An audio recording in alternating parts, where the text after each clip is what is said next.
We put together a circle to kind of discuss and frame our security conversations. This circle, besides making us a little dizzy here in the beginning, is meant to justify three sort of areas and approaches people have for security. One is sort of in the governance space. So if you have a compliance mandate or if you believe strongly in frameworks, which I believe strongly is a great idea, it can help you articulate what your security strategy is against one of these frameworks or compliance standards.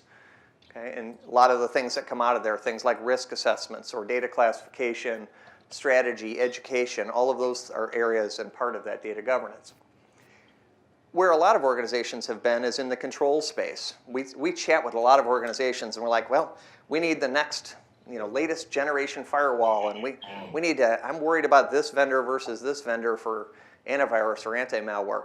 All of these things are important, but if your mindset is strictly in a technical controls world, then you're just going at things from a controls perspective, and you might miss some of the greater picture. And sort of a last approach is to look at things from your data out. Okay, if you look at the value of your data and you're able to judge the value of your data, you know how to budget and you know where to prioritize your security efforts.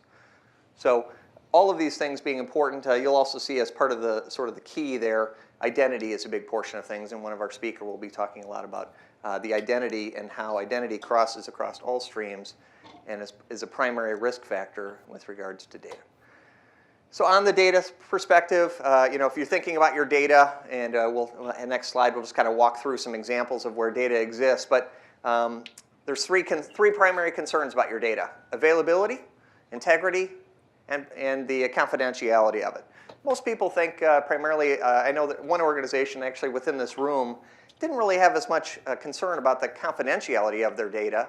It was mostly about availability. We've got 500 workers, and if they're not able to get to their data, we're unproductive for a day or two or a week. And that's unacceptable to us, unacceptable to our business.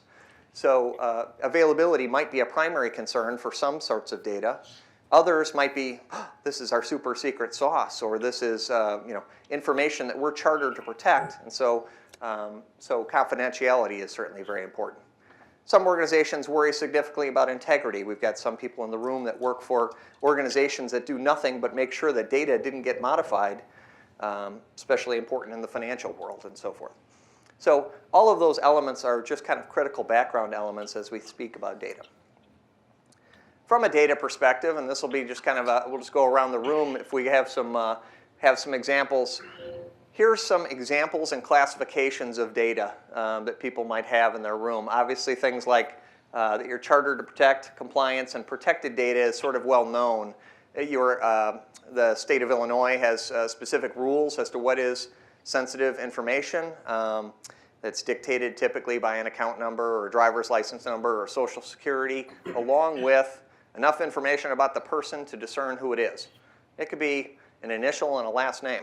Okay? And this is all well defined within regards to Illinois statutes, but that's the data I think a lot of people think of. But other data that you might not think about as regularly, but I think equally as important, how many people have an HR department? Okay, that was just to kind of make sure everyone's still with me. HR department, so you've got all this payroll data, you've got health records, and I'm sure you have some ex-employees. So you have ex-employee data. Okay? That's all equally protected and chartered information. That would be great to get at. Research and development departments. Financials. Okay? Past, present, and future forecast financial information is very good information to have on an organization. Okay? IT information. Anyone have a list of passwords, IPs, network diagrams, good stuff? Okay. Operational data and sales data. Okay. All of this data, we're not experts in the room to the point on data yet. It would be, oftentimes it's an organizational approach to determine what is your prioritized data from an availability and confidentiality perspective.